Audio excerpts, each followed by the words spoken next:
सुनत हो नंदो अरे कैदा भौजी भैया जय भौजी जय गवाना अरे नहीं चाहिए जबिया दौड़ी ना चाहिए गवाना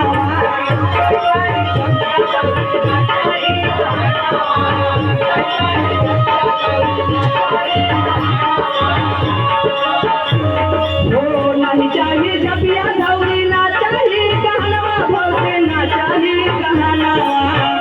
सुनत हो भौजी सुनत हो ससुरे भेजो तू भौजी कहीं